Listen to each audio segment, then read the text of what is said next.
Sports for you, Trail, JoJo. That's the main event of John. Fab footing this thing, huh?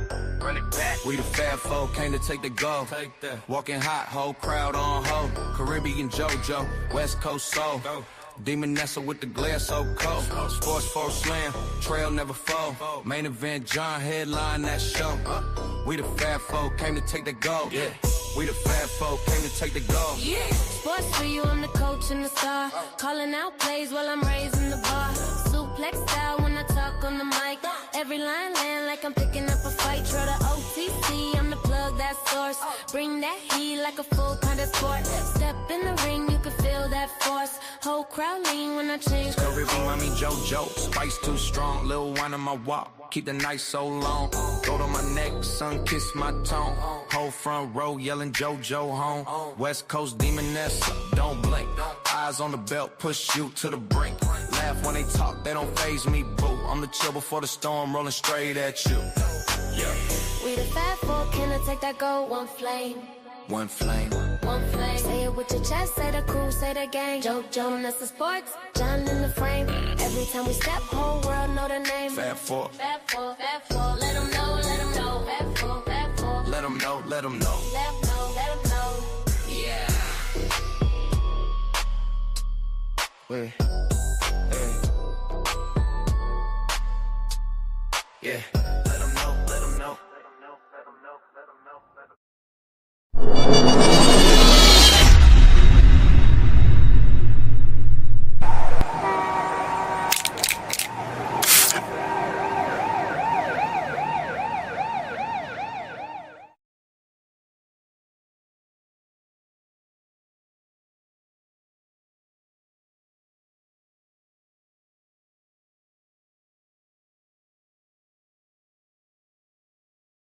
Come on, baby, and keep them daisies. Bring them girls from the nation, do some.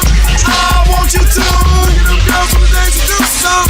Everybody, bring them girls from the nation, do some. I want you to. Bring them girls from the nation, do some.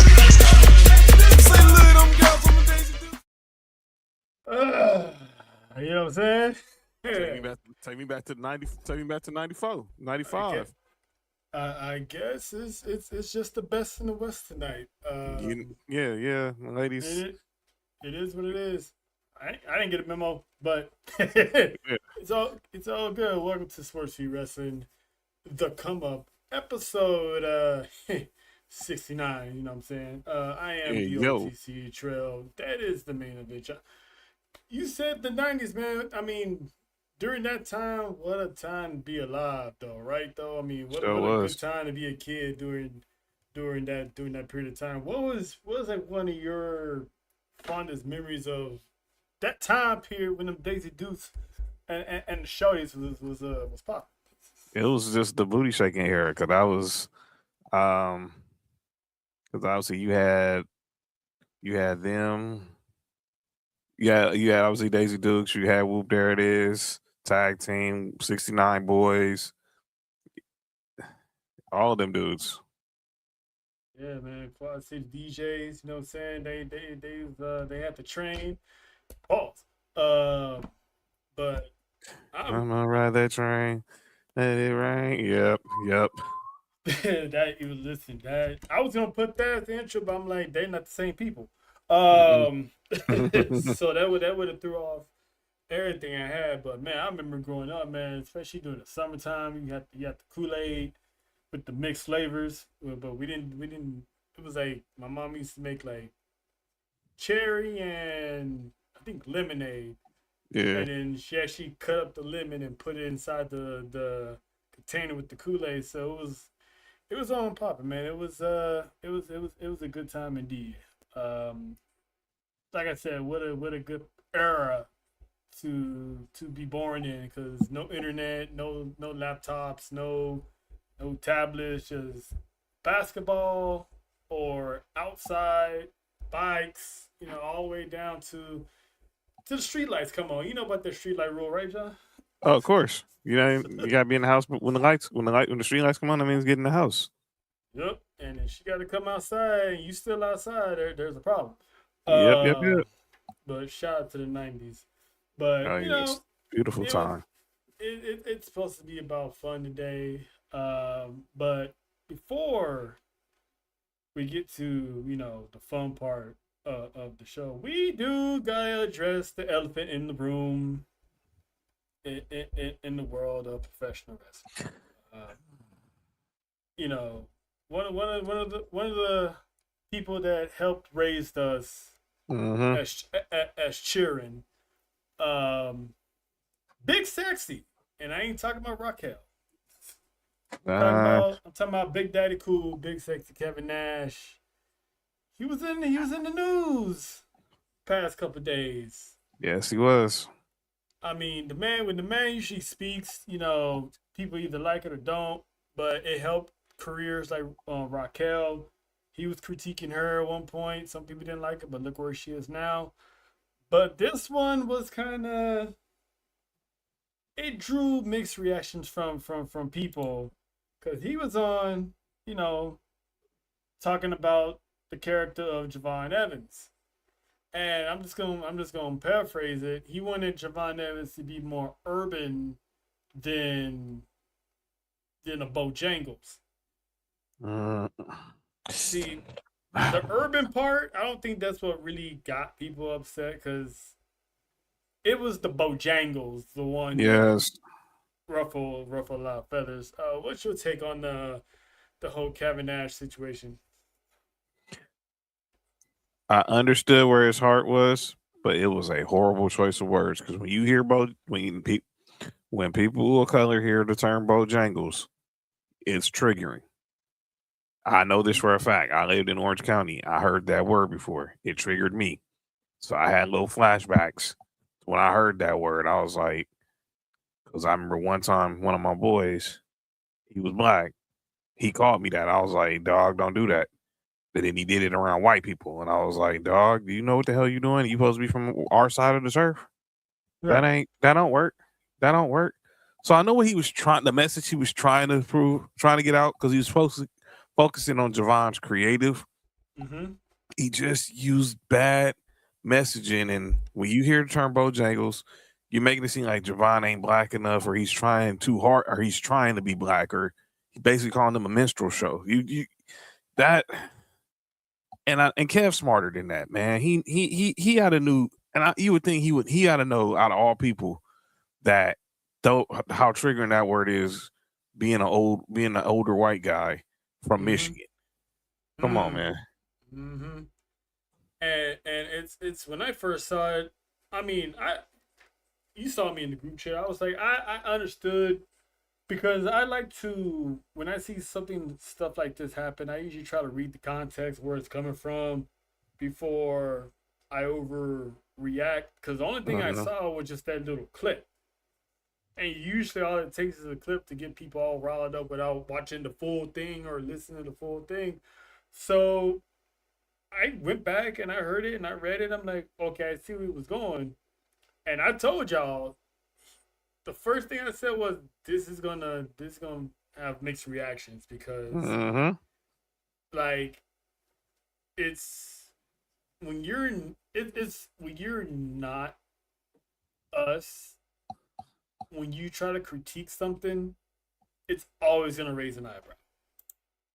Because people are gonna automatically assume you coming from a hateful place when in all actuality Kevin Nash is a former performer, multi-time world champion. He's seen talent come and go in his business.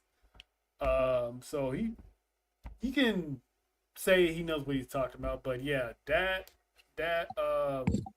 was something that he could have used a different term.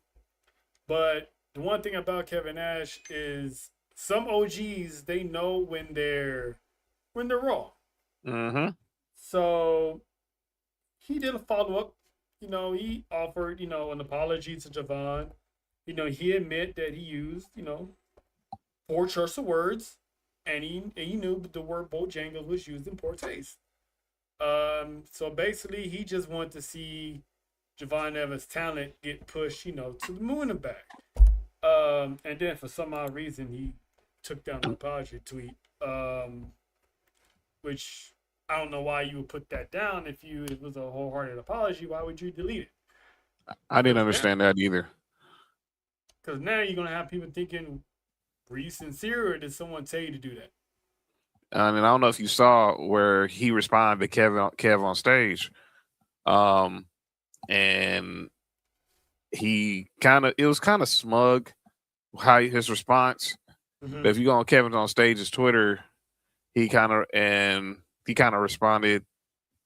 He had the post. Kevin on stage got the kind of like what you had. He had the image posted, but he had a lot of stuff, some stuff blacked out, and then Kev responded, and I was like, "Oh man, What's up, Candace?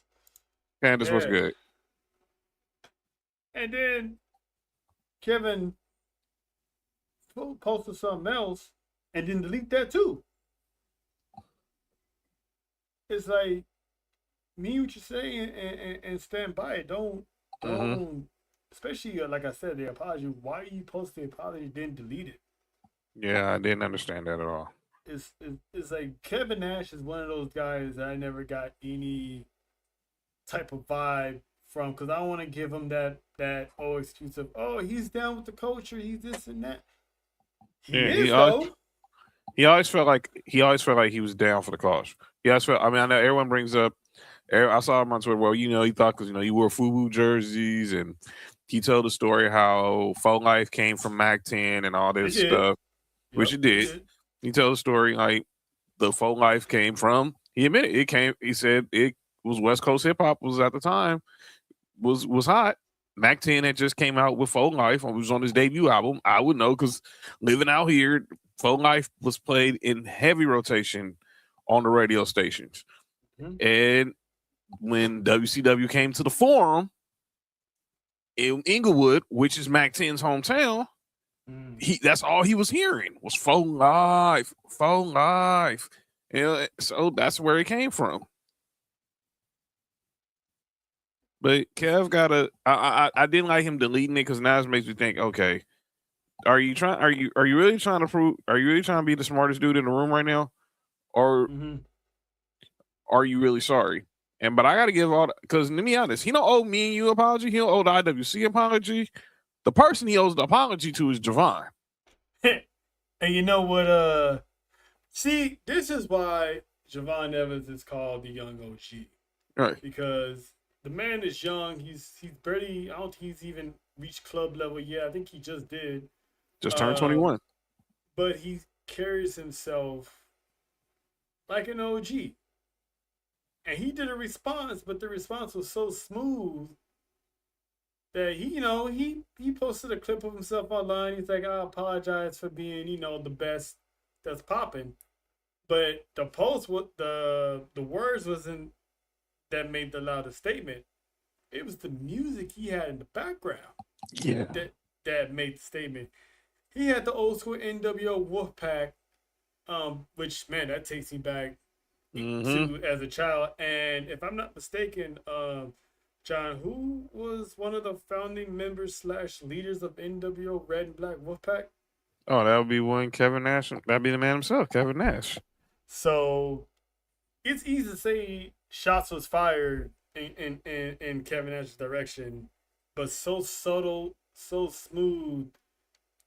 I loved it. It was. I did too. It made me proud.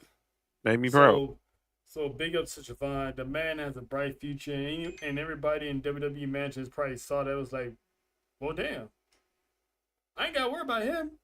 He ain't gonna let us down. He ain't gonna let the company down. We can throw stock his way, so to speak.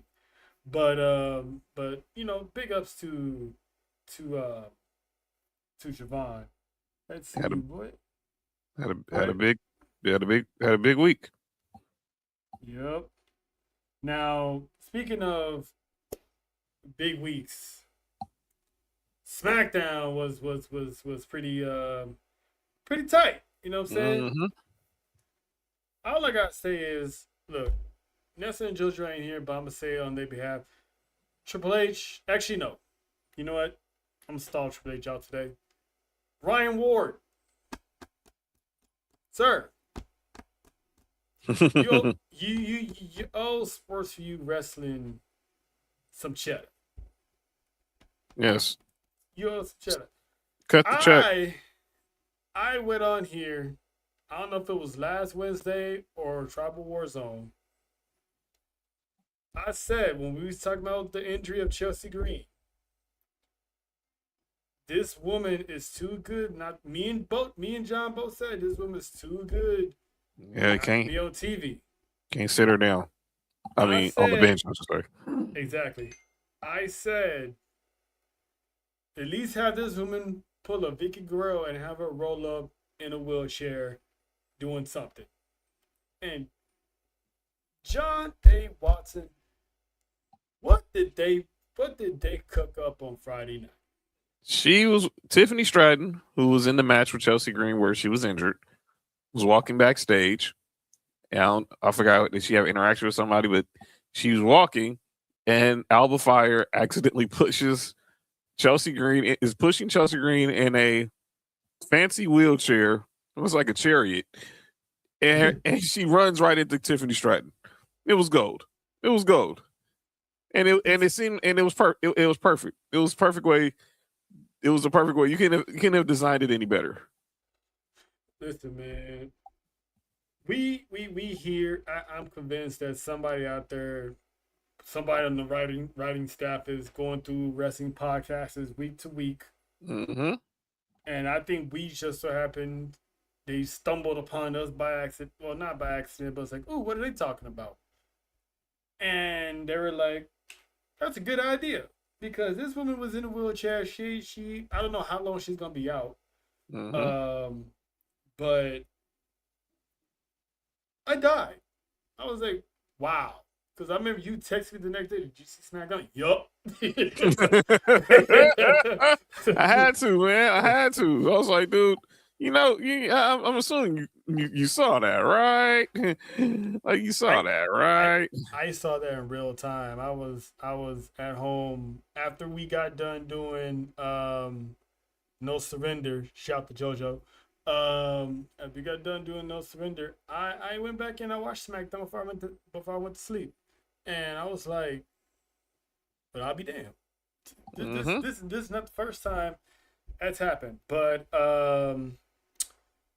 since we already addressed the elephant in the room and all that stuff, so now we can get down to, episode 69. You know what I'm saying? Yep. Whoop, here it is. And speaking of that number, I'm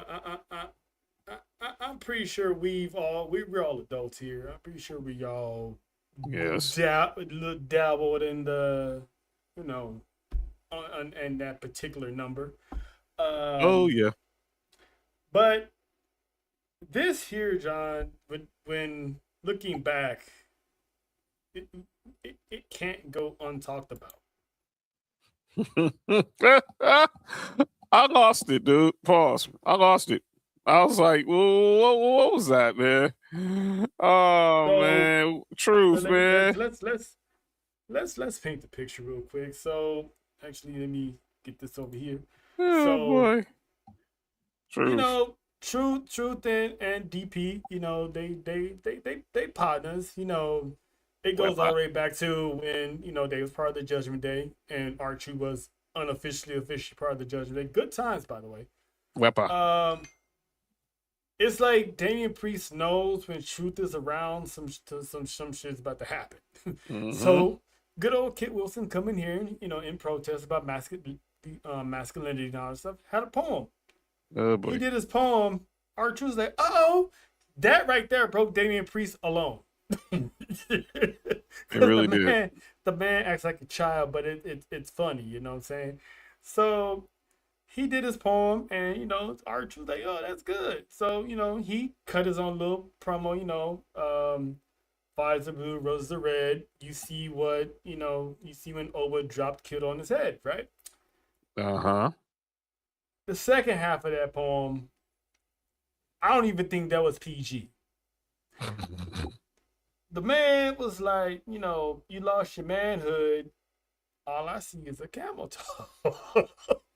Oh man, it's crazy. You mentioned camel toes. Oh man. Hey Camel man, toe. 6'9" a camel toe is pretty cool. Anyway, Yeah. Hey yo, camel toe. but I mean, what was your initial reaction when Truth did this? Because I've never seen Nick Aldis laugh so hard since he got employed by WWE. The man Oh, was in tears. It's like Damien here just pretty much lost it from the get go. I mean, what was your thoughts on that, man? I was dying. I ain't gonna lie. I was dying. I was like, Truth, man, what you doing, dog? Like, Truth, what we doing, man? I was dying. I ain't going even front. Had me rolling the whole segment. I was like, man, we got to protect this dude at all times, man. Tell another grown man he had a camel toe has to be disrespect has to have some type of is a level of disrespect that I can't even explain. But it was Yeah, funny. I can't either, because I mean, he even had Kit Wilson breaking on the Obafemi line when he dropped him on his head. He kind of chuckled a little bit, and then he gained his composure. But when he finished them off, Paul, whoa, whoa, Hey yo, hey yo. wow. My bad, y'all. I mean, I know it's Hump Day, and you know what kind of episode we on, but hey, my bad. But when he finished the joke off, I was dying. Like I anyway. This was not gonna go. We already know this segment was gonna end wild. It was gonna be wild, man. Choked off, Right. camel toed off. Oh man, That's a horrible segue because look who's joined the show. look who joined the show. You talking about chokes and camel toes coming to Oh you man, live from an undisclosed location. That is the Caribbean one herself, Mrs. JoJo. He said it, not me.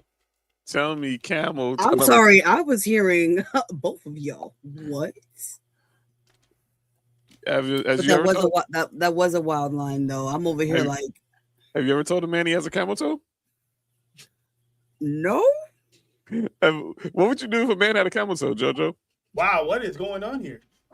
We would have a different conversation. Like, Just little one. Do you want to have a? Do you want to be a little Caesar conversation? bandit? Little, huh? I mean, if you have a camel toe, you know what I'm saying? I guess scissoring's out the question then, huh? I think that's the only. I mean, I think that's going to be the only question. Oh, scissor me, mommy. Sir, madam. What is going on? Sir, madam. Sir, madam. Alexis. Well, Alexis is neutral nowadays. Oh man, that's hilarious. I mean, since you're here, JoJo. First of all, hi, welcome. Hi. You know, how you doing? How you doing? How was your day going today? Good. It was eventful. It was. It was. Cool. So you missed the intro. So let me Yeah, did you have some Daisy Dukes back in the day, JoJo? Yo, first, wait a minute before you answer Daisy that. Dukes? Before you answer that, sir, back in the day, JoJo was probably in elementary school. So Dang, that's true, huh? So you asking her if she had Daisy But did she have him in high school? Okay, did she have him that in high wasn't school? the '90s, sir. That was like the But 2000s. still, I mean, did they wear him in high school when she grew? Because they transitioned fashion for a good decade plus. Right, but Daisy Dukes were not in session in the 2000s, if I'm not mistaken. They found some ways to wear them though. Because remember they redid the Dukes of Hazzard movie.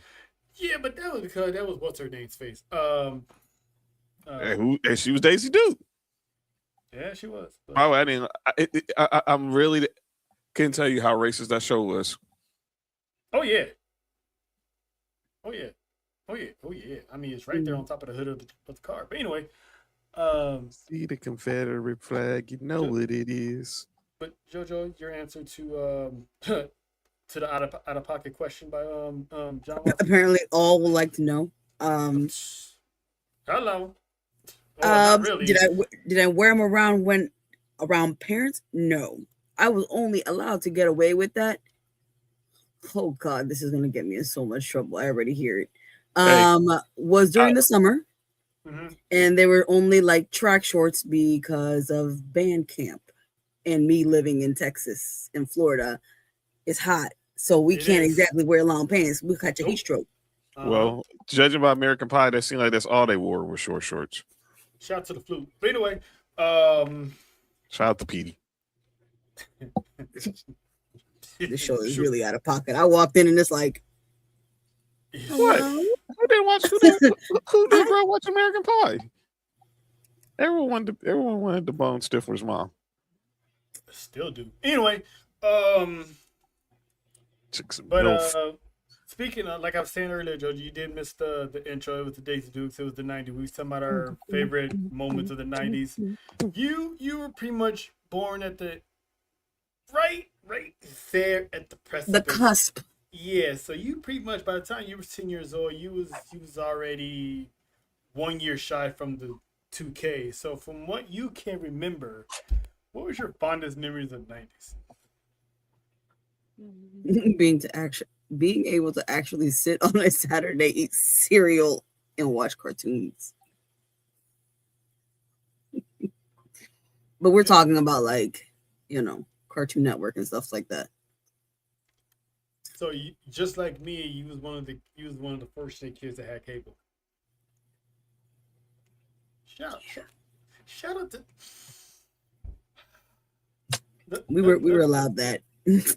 Nothing beats having your own room with cable. Yeah, man. And Yeah, man.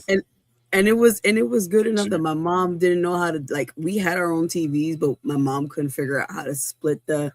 I was like, don't worry, I got this. This is the only way we became engineers.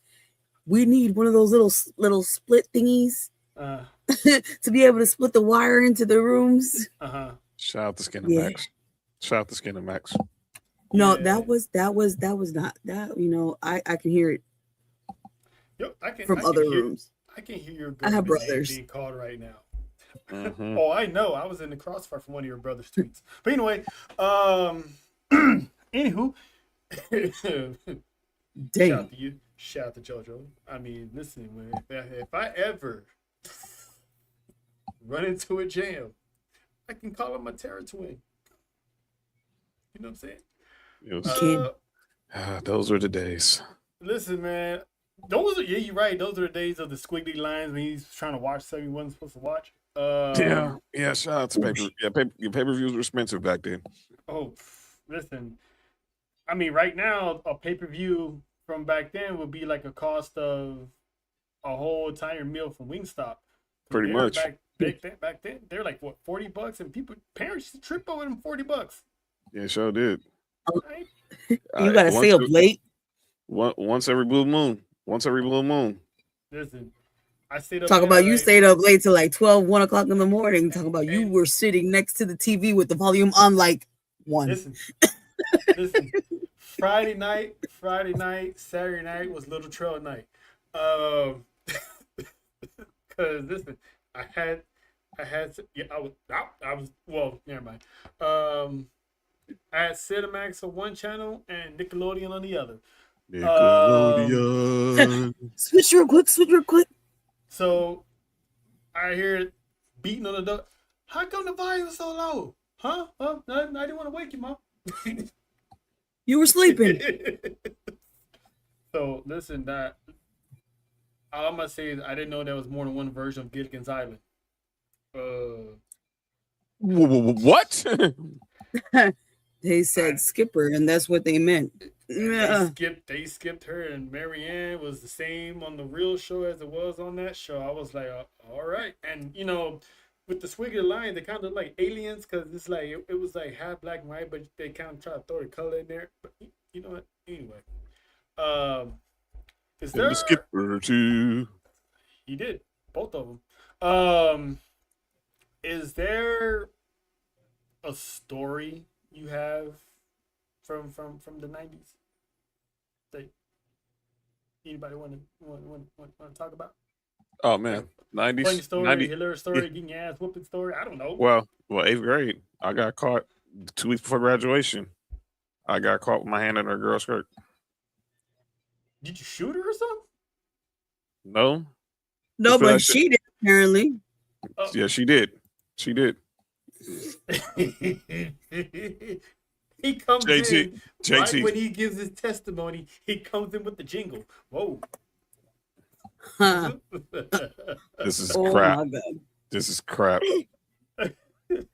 JT has So been he's silent. so he was definitely He was Demon Captain Deacon Jack. Long John's real early. He was a baby yeah. deacon. Shout out to the Hey, I was in private school. Only John's Jr. Yeah, I bet you was Yo. in private school. You know what I I'm saying? was. You know, them privates. Yeah. I got shout out to the best private school in the world, Miracle Baptist Christian School. RIP. He was in private school listen, in the privates. listen, Wow. Yeah, I sure was. 8th grade. Woo. Christian Yeah. folks are the freakiest ones. I don't care what anybody tell you. Yeah. Um, I wasn't no Reverend Lonnie Love. I wasn't that bad. I ain't that bad. That he made us all. David Allen Greer set us all back a few years. Set us all back. speaking of reverends, real quick. R.I.P. to J.C. Jackson, by the way. Yes, RIP to. You know, Dang, still Black I still gotta be careful. I mean, I did the Jamie Foxx Jesse Jackson impersonation.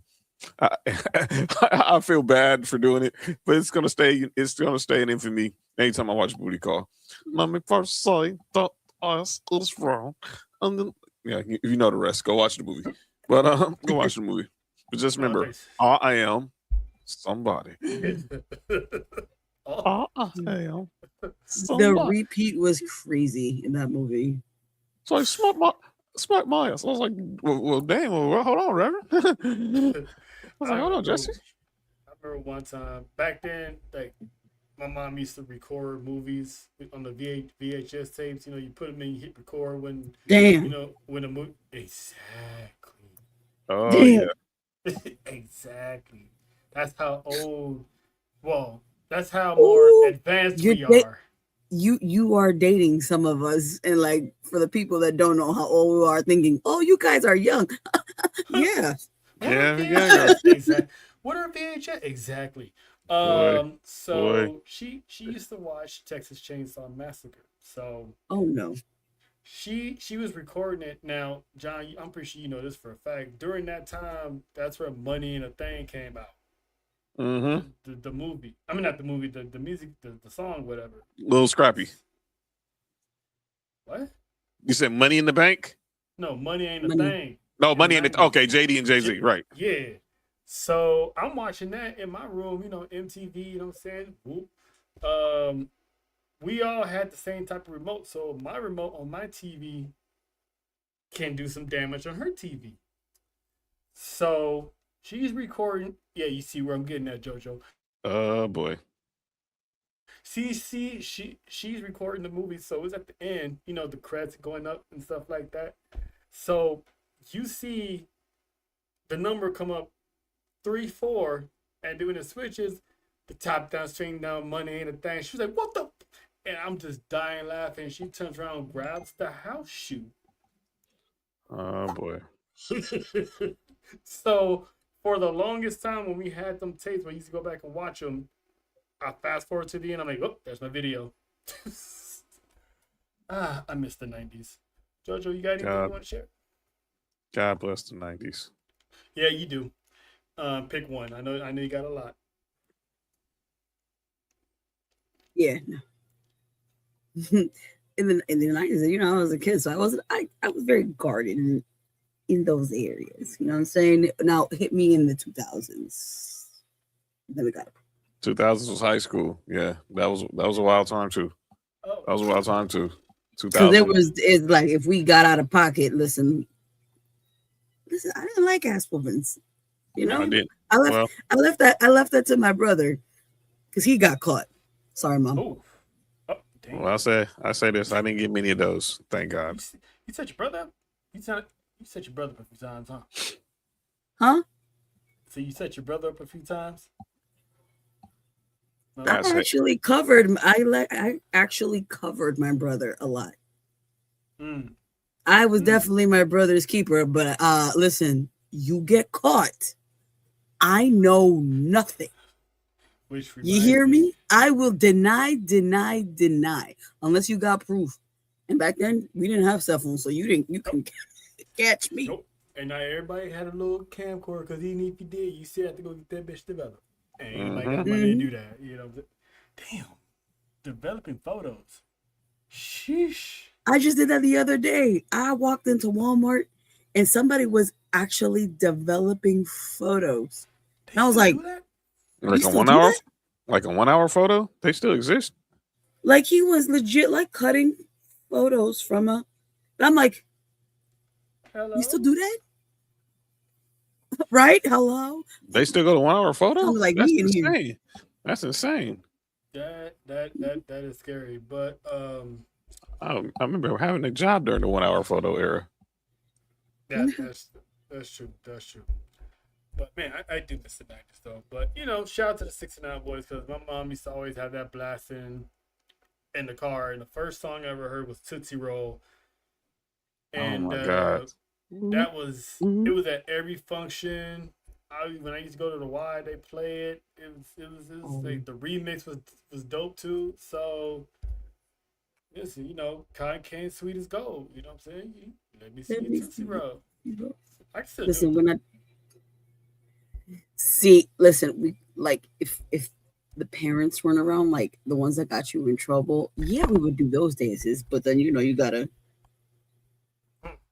vamos. You had whoop, there it is, and you had whoop, there it is. See, that used to confuse me, but the one I used to love the most, it wasn't tag team because 69 boys had whoop, there it is. Because which one was the one of excuse me, Shani, do you know where I can find some booty? That's whoop, there it is. That was 69 boys. Yeah, see, that one was my favorite version because that old man like, you know where I can find that was gonna be me. You know where I can find some booty? You know what I'm saying? Find some booty. And then I did like tag team one because again, it had an old man at the end. He's like, "Hey, you goddamn kids, stay off my lawn." Best music. It's best music of all time. But anywho, back to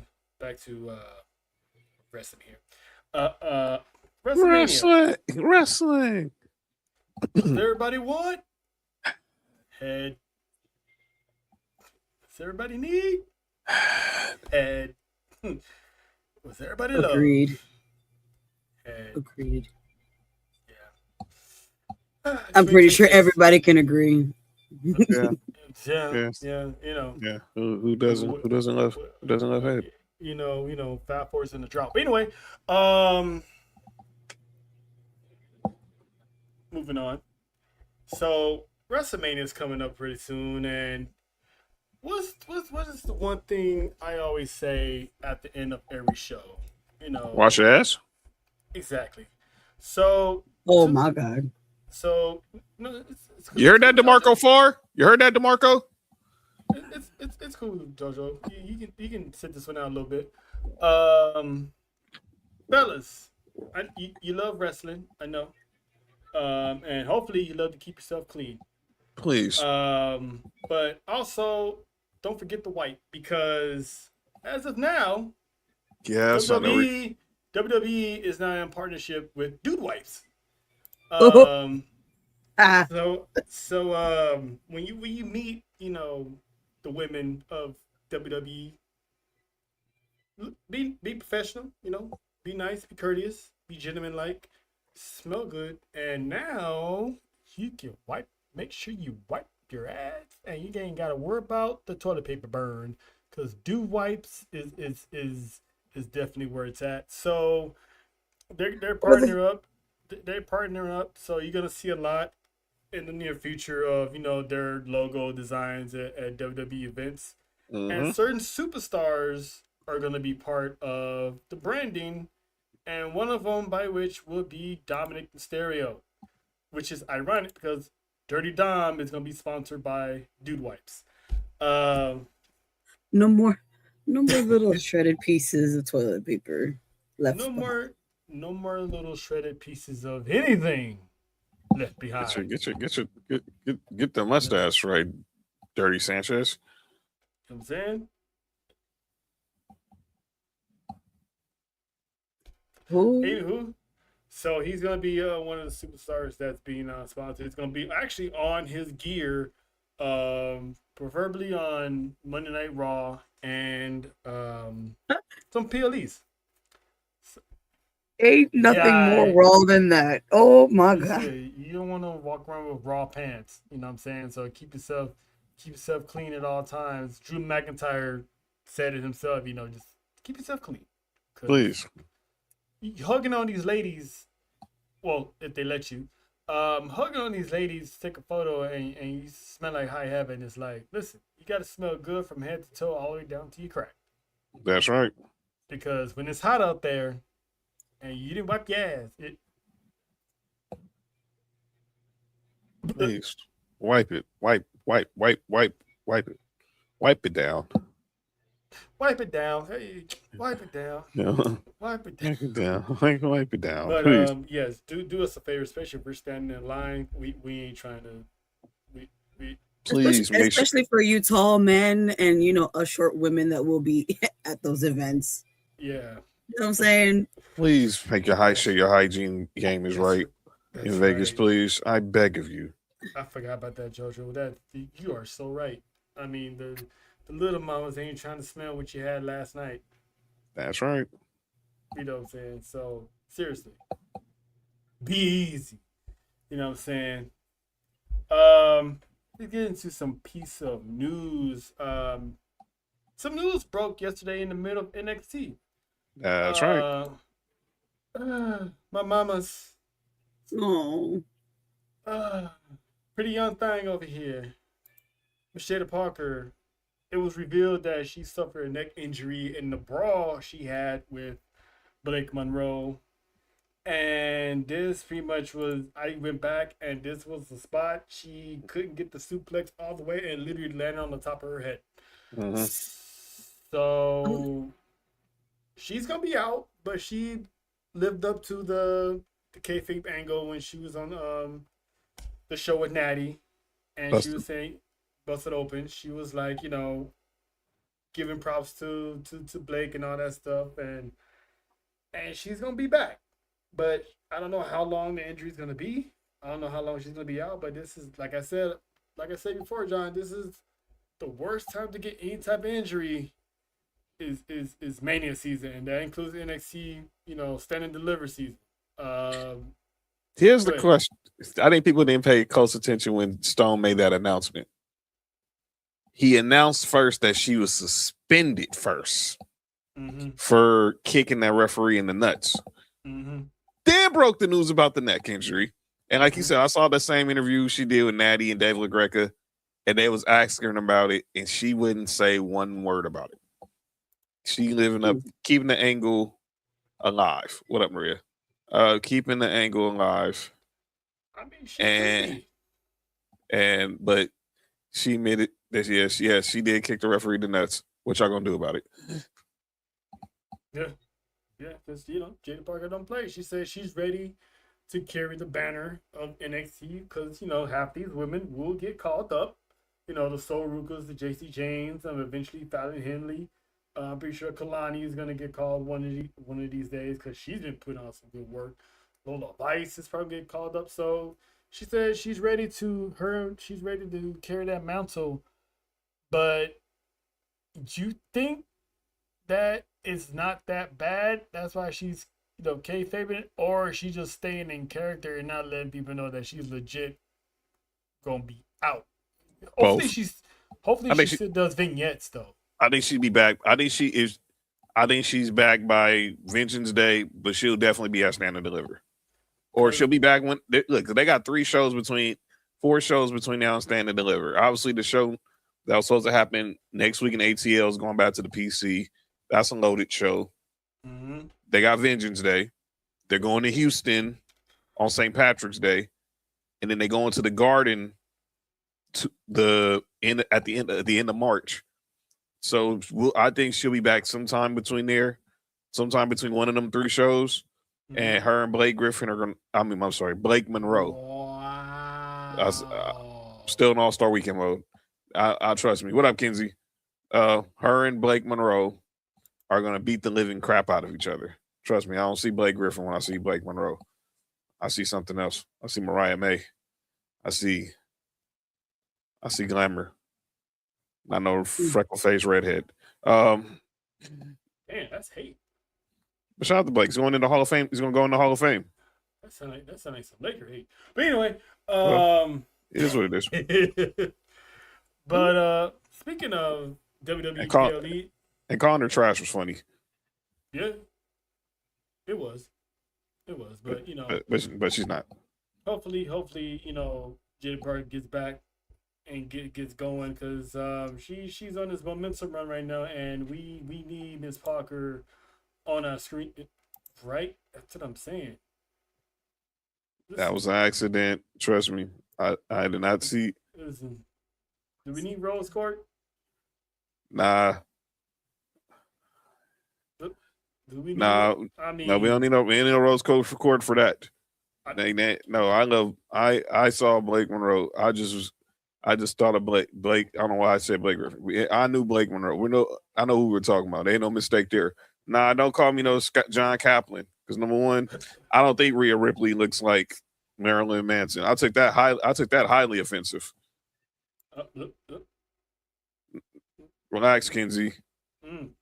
Your first day back in the comments, and you want to start mess. Relax. You better not hope the judge of Rose Court ain't watching. Yeah, look. Because if I get a memo saying Rose Court on Wednesday, it's out of my hands. Yeah, I didn't call you Blake Griffin. Now relax. I made a mistake. What she was? Just call me trash. Just call me trash like you did Jada Parker. We're all leaving. No. Yeah. But before we get on, JoJo, truth with the camel toe. Truth camel toe is insane. I didn't say that. I said truth with the camel toe. I know you well enough. I can only imagine the thought process and facial expression made when that line was hit. I mean, what were you thinking? I was not thinking. I was laughing. I was laughing. This guy like dying. I was like, not the. You are toxic. This man needs to be a road agent, a producer when his contract is up. That was me. I was Damien at that point. That bottom photo, that was me. Yeah. Yep. It's crazy. And Kip Wilson wasn't done putting his foot in his mouth because he.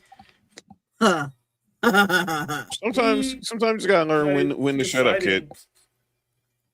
He knew he fucked up. He knew he fucked up. Yep. He did. But I give him props though, because even though he knew he messed up, he's still staying 10 toes down on what he said. Because, you know, he had another poem that, you know, Nick Aldis stirring the pot, you know. He said, oh, you got something to share with the class? Oh, you don't want to share? I'll share it for you. It's like, oh, it's about overfeminine. Ooh, I think you should read it.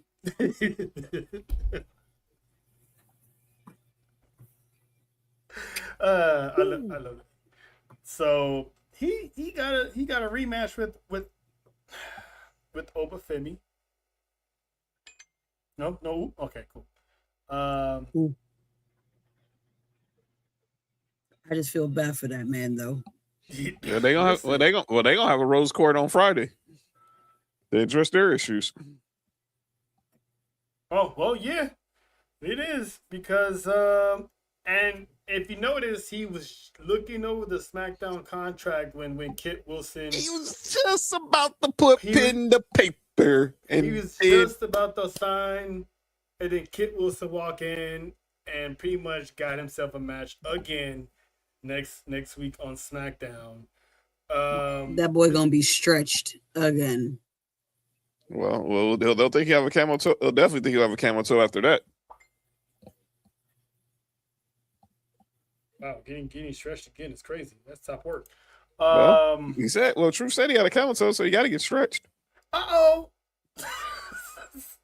And once again, even the listen.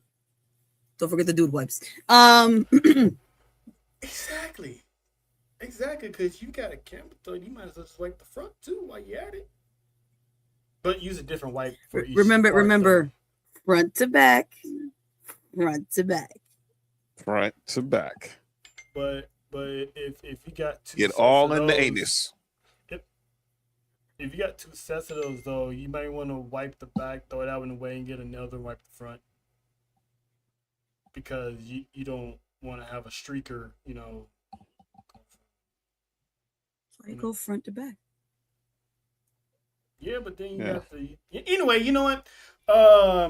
Y'all, They will call him Camel Toe Wilson. It'll be the Camel Toe Wilson challenge. Yeah. Yeah. And this is where I just be like, I bid y'all adieu. But yeah. Welcome to episode 69. That's why it's called the Come Up. See, because we don't come down.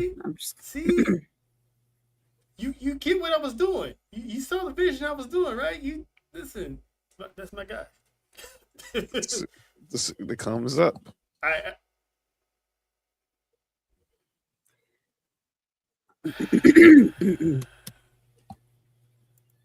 Ooh, squirrel. Shout out to the beaver sales. What up, Drell? Welcome to episode 69. Telling another dude welcome to a 69 is I said welcome to episode. I ain't welcome them to 69. I said welcome to episode 69. That's why you gotta make sure you be specific. Welcome to dude to a 69 is pretty diabolical behavior. No tombstone pile drivers happen. There's no tombstones over in this route. Nah, son, I don't play that route.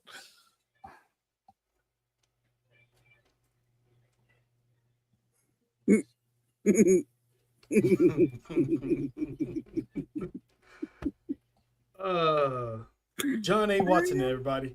I'm here all week. Yes, pretty much. Pretty much. He is. But speaking of here all week, a new person is about to be at NXT. Yes. All week, every week, and that is the legendary. I don't know if you remember her, JoJo, but the legendary Jazz is now officially going to be a head trainer, coach of NXT down there at the Performance Center. These ladies are going to be in good hands with someone like her. She was one, I would say Jacqueline paved the way for women like Jazz. Yes. Jacqueline crawled and broke down barriers so Jazz can walk and beat down those doors because not said doors, not walls. During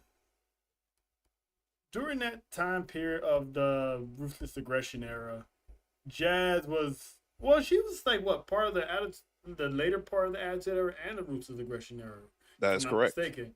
That is correct. She wrestled at Wrestlemania 19. She was one of those, and she's from Louisiana, so you already know I gotta show love to a NOLA native. But if you don't remember her, Google her. The woman was a specimen. She was a great female wrestler. When everyone was after doing, bras and panty matches and stuff like that, she was out there just knocking heads. Yeah, knocking heads. Knocking heads. Listen, nope. Get a little bit more. Get a little more to drink on that one. Sip. Mm-hmm. Gotta stay hydrated. Take it to the head. Take it to the head. Take who to the head? Take whose head? What does everybody want? Head. Hey, you know what? I drink to that. Salute. Salud. Hi, Cody. Yo, Cody. Oh, Cody, you Say would hello. walk in on episode 69. Say hello to the bad guy, huh? Oh, you see, There's you raising Ramon, huh? There's a lot of people walking in here that's never been here. All of a sudden, on a 69 episode, they want to walk up in here. I mean, Hi, welcome. yeah. Listen, you forgot who we are, Drell. Did you forget who we are? Yeah, look, man. Just this episode alone was gonna be the opposite of toxic. Listen, Kiara asked me yesterday what we gonna do, and I straight up said I don't know. We never know. We Here it just is. fly by the seat of our pants. Nah. or lack thereof. Hey, yo. Well, I mean, so somebody. Well, I'll be clear. I'm not the one who's cheek the seat.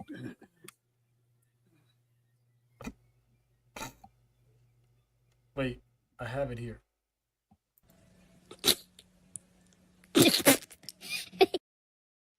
I need you to put that on the other one because I tried to look for it on Monday and damn it, man.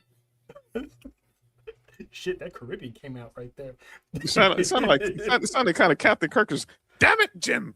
Damn it, Jim! Like, oh no, damn it, man, give me my button. Spock, we have to go.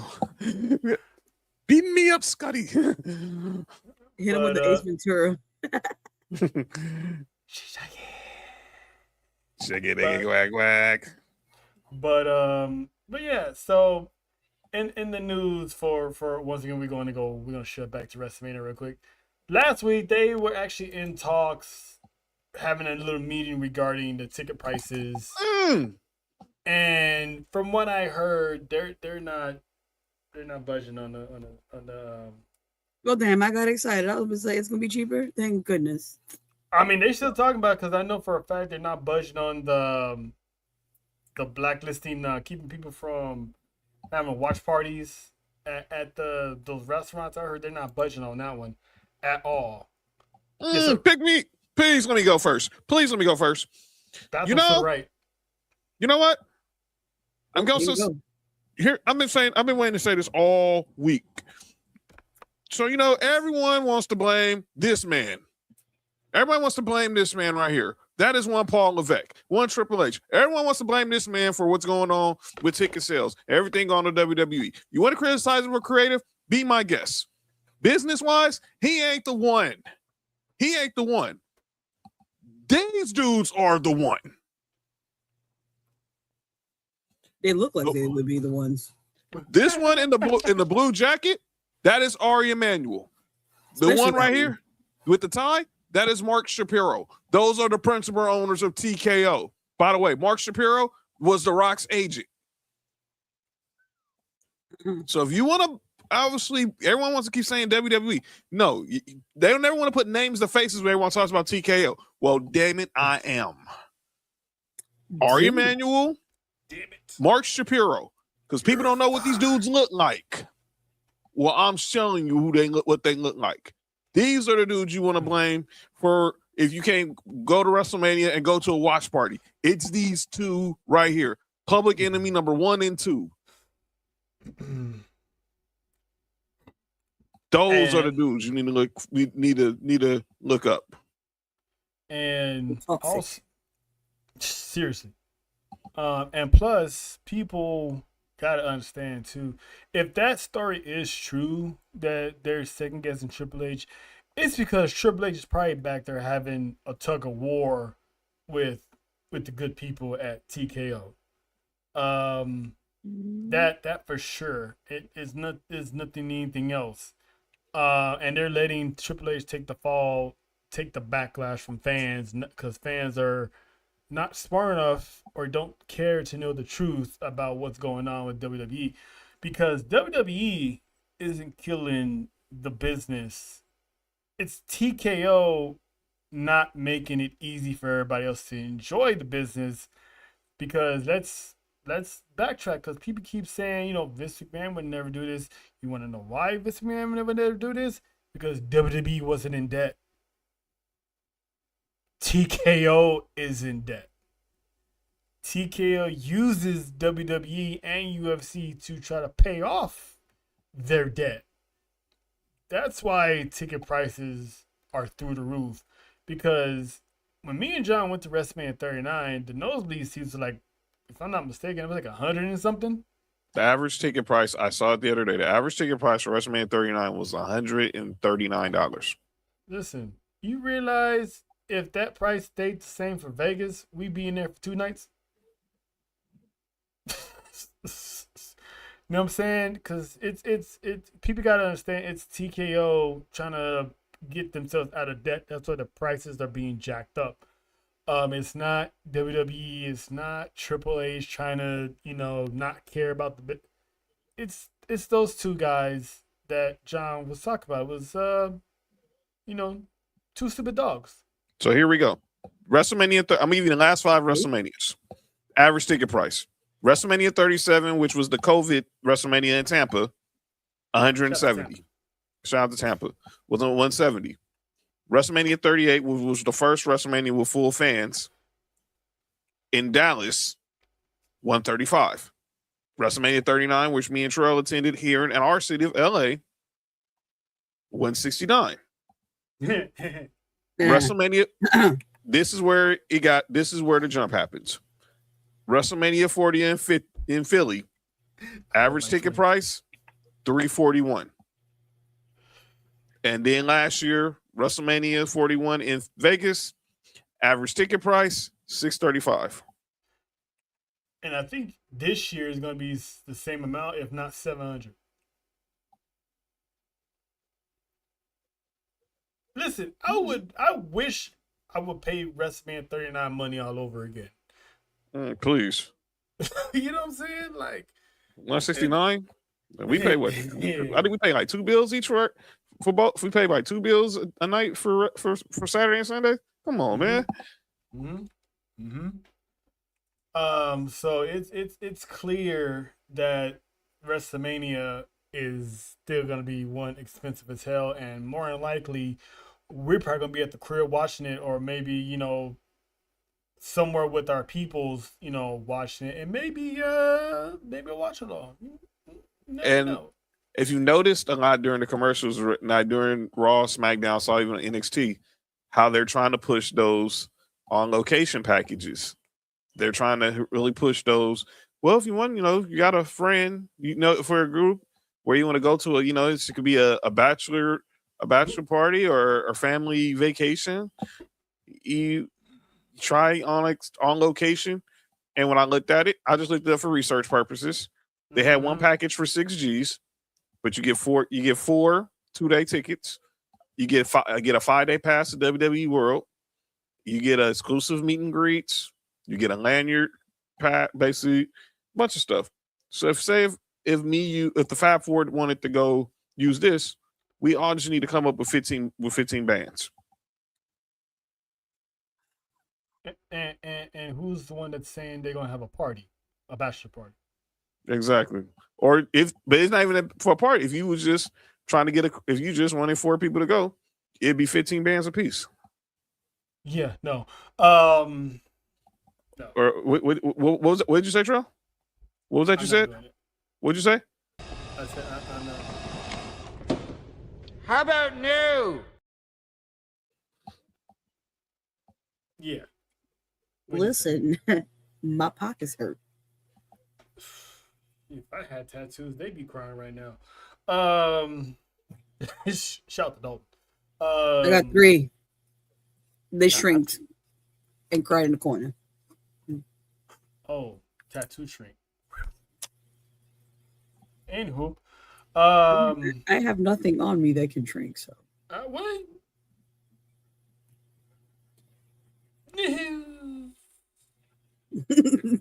Ooh, she's a sprouting flower. Hey, JoJo. Anywho, Might as well just call me the Lotus. Lotus flower bomb. Yeah, she's fully loaded. But anyway, it looks like WrestleMania is ticket prices are clearly going to be expensive. But the one thing about WrestleMania that's not clear is Jade Cargill's path to WrestleMania. Because as of right now, she has no program, no storyline, and no opponent. And this is supposed to be the women. This is supposed to be the most prestigious title, the main title in the women's division on Friday Night SmackDown. Because Mamacita Stephanie, she has a clear path. Eventually, it's gonna be Liv Morgan, but she had Raquel. She has Liv Morgan. She has no one, and she's the WWE Women's Champion. So why isn't it she doesn't have anybody? I mean, there as we all talked about on Monday on Tribal Warzone, Bianca Belair had successful, well, depends who you ask, finger surgery on her hand on Monday. So as of right now, JoJo's fighting for her life. As of right now, there's no timetable.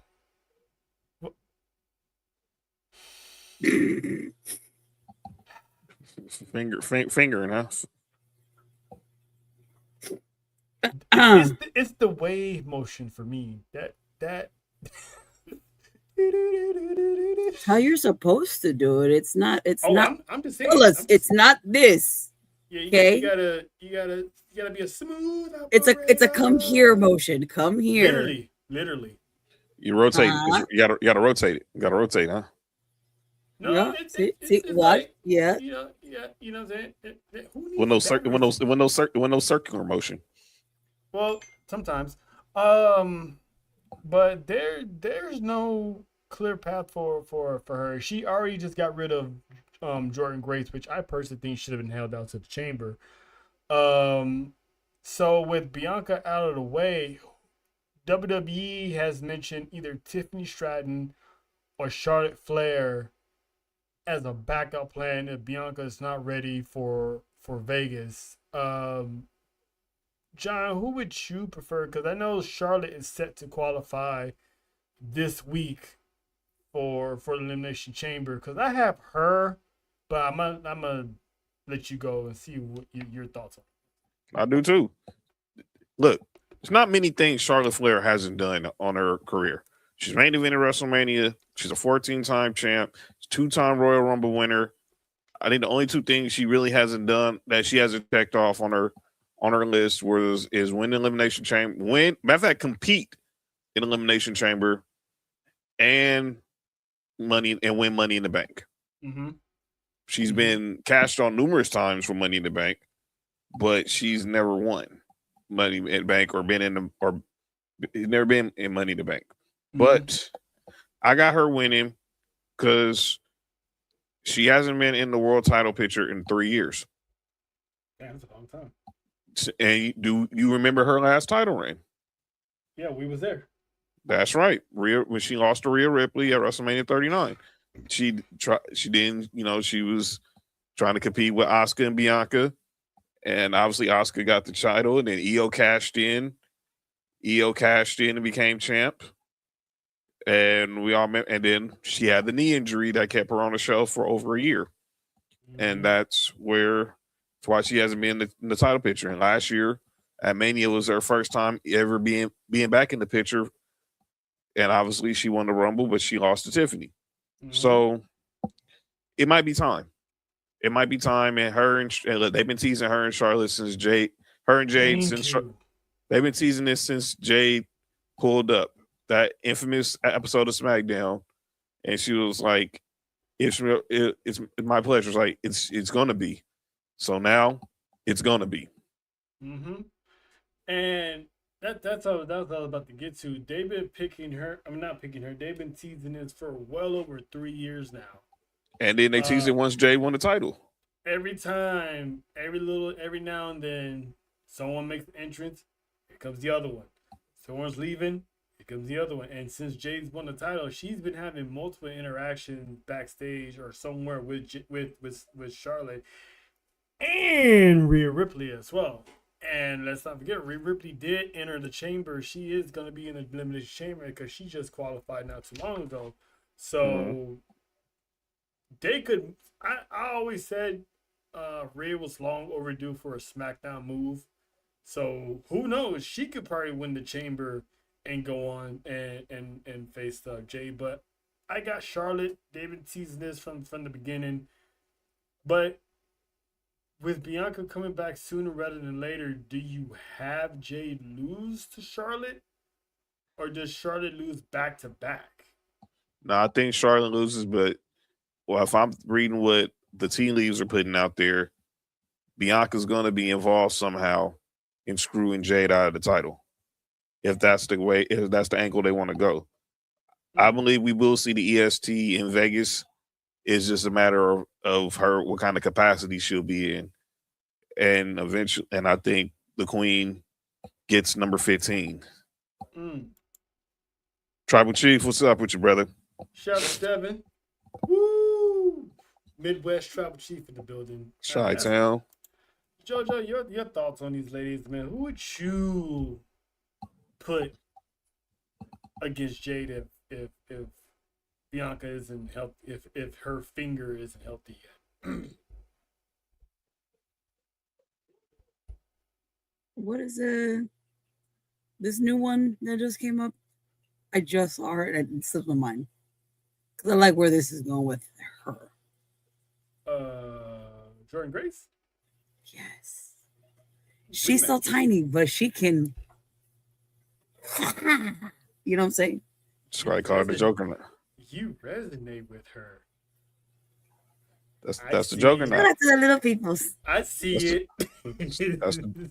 That's the Juggernaut.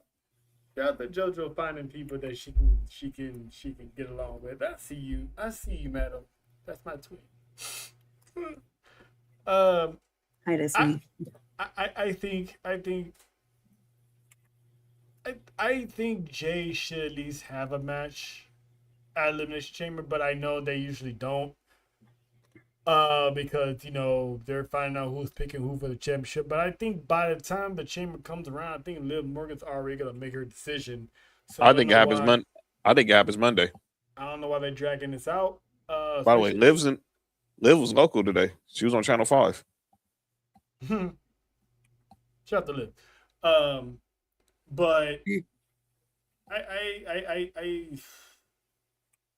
I think they should already make that decision and at least have one championship defended on SmackDown. I mean, not on SmackDown, on Elimination Chamber. Because I know it's just going to be like the Royal Rumble.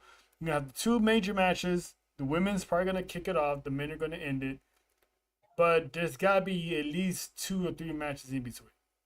Well, we know the 2 match. I think I know why they're not doing that. They want this to be about the Brookses that night. There's the only reason why I think they're not adding no other matches. I think that's the only reason why they're not adding no other matches is because they're gonna make it about the Brook. Because it's gonna be about. So this is all about the Brookses. The Elimination Chamber is gonna be a little Raw heavy. Yes. On the matches. Okay. Yeah, that's what it looks like. With the exception of the Chambers, I think that's it. Is it the only 2 matches are both Raw matches unless we find out something Friday night. And it's crazy that both of the Elimination Chamber matches are for the SmackDown titles. Yeah. Well, I mean, that's how I guess that's really how it played out. That's how it kind of played out because we all expect Liv's gonna announce that she's gonna challenge Stephanie. I think she does it Monday in the A, or if she don't do it Monday in the A, she'll do it at Elimination Chamber. But I think she does it Monday. I think she does it Monday in the A, and then we know for a clear fact that it's gonna that whoever wins the Women's Elimination Chamber is going to challenge for the SmackDown Women's title. So that's either going to be Charlotte, Alexa, or Tiffy time. But I think it's going to be Charlotte. Let's talk about, since we're already talking about Raw, let's talk about Raw for a second, because Bronson Reed and the Vision, took on, Mr. Santiago, his brother, and one LA Knight. Yeah. And Big Jim got folded again. Stinks. But Logan Paul was, running his mouth like he always does, and he got curb stomped by the Masked Man again. So we almost got the reveal. They teased us to the max on Monday because we all sat here and thought we was gonna find out who it was because he was standing up there like Austin Theory was. So I still think we're probably gonna get the reveal maybe at Elimination Chamber. Hurry up, man. Seriously. Anybody got any new guesses who it might be, or are we all sticking to the same our same choices? I think we're all sticking to the same choices. Okay, so Grayson Waller, cool. But Obafemi showed up on Raw as well with a contract offered by Adam Pearce, which he has yet to sign. And what did I say on Monday? That he's gonna sign that contract next week. Mm-hmm.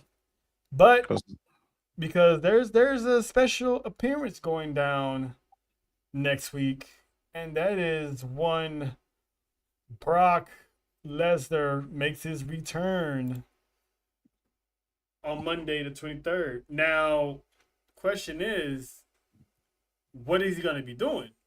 Is he going to take over the division while, Seth Braun Breaker's out, which, it's out of the realm of possibility because it's Brock Lesnar. Is he going to start a feud with Obafemi on Monday? Is he going to start a feud with Gunther? Because that was also rumored at one point as well of Gunther and Brock Lesnar. And we are on the road to WrestleMania, so that is another legend that he could kill. Or the last one, which is apropos, option D. Shout out to episode 69, by the way. He gets involved in the Elimination Chamber match. I'm gonna say this though, all of these choices are not out of the realm of possibility. Why? Because it's Brock Lesnar. What do you think, John? Which option you want him to go for, and which option you think he's gonna go for? That WWE is gonna have him go for. B. I think he goes for it's easy. This is an easy call for me. It's B. B. I can see C happening, but I see it later on down the line. But I think we go with B. I think it's B for sure. You got to go with him versus Oba. Him versus Oba. So I saw in the group chat y'all was having a discussion about option D. Yeah, I don't buy that one bit. Look, I'm gonna tell you this. There's evidence to back this up. What I'm gonna say when it comes to Brock Lesnar, nothing needs to make sense because why was Brock Lesnar added to the Money in the Bank match years ago and screwed over Mustafa Ali to win the briefcase? It didn't make any sense, but it was Brock Lesnar. There was another instance that I forgot that they added Brock Lesnar to something. I forget what it was, but I guess there was someone put out a thought that he can actually jump somebody, kind of like what Edge did, and force himself in to the Elimination Chamber. But I was with you on when you said this, Sean. How he's gonna have Brock Lesnar force himself in the Elimination Chamber and then lose? Right. If you're putting Brock Lesnar in the chamber, you're putting Brock Lesnar in the chamber. He entered the chamber in 22 after winning the Royal Rumble, just so he can walk into WrestleMania and become WWE champion. And we all remember the infamous F5, him F5 in Theory off the pod. That was cool. And let's just be clear. If you're putting Brock Lesnar in the chamber, you're not putting him in there because we all believe that, most of us believe, and we're going to make our pick next week, but Cody's probably going to be the guy walking out of the chamber as the challenge Drew. But if you're putting Brock Lesnar in there, you're not letting him go here. He gonna take out Randy. He gonna take out Javon. He gonna take out LA Knight. Or well, he's taking out LA. That's the rumor where he would take out LA Knight so he can have his spot. He takes out Trick Williams. He takes out, and then what comes down to him, Bronson Reed, and Cody. Then he's gonna turn on Bronson Reed, and then he loses to Cody. No. You brought up a key element here that they might do that. So if the rumor is of Brock Lesnar and LA Knight at WrestleMania, there's no way Brock Lesnar's winning the Chamber if he takes him out. Right. Anyway. Yeah. So either LA Knight comes in there, gets his lick back, or shout out to episode 69.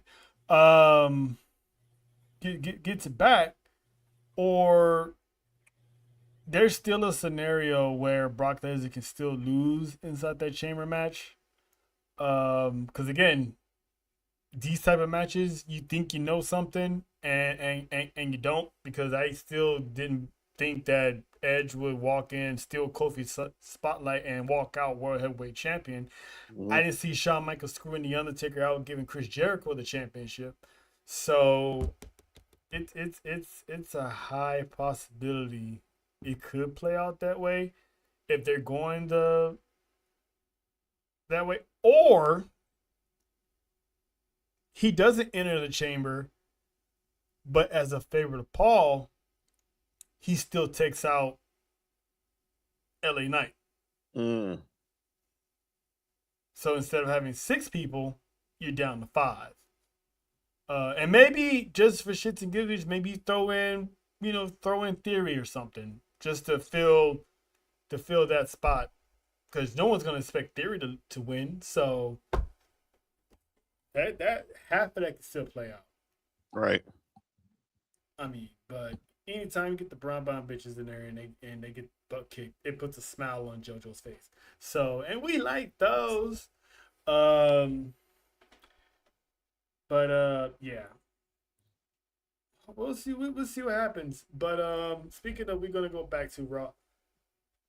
You was mentioning Liv Morgan earlier. Good old Olivia Shanae Morgan. Shout out to you. I saw you down on channel. I saw you on channel 5 today, Liv. My Lord. She got torched. 69. Sorry. Jonathan. Welcome to JoJo's Penitentiary, where dreams occasion are set free. No key, no way, no apology. Welcome to JoJo's Penitentiary.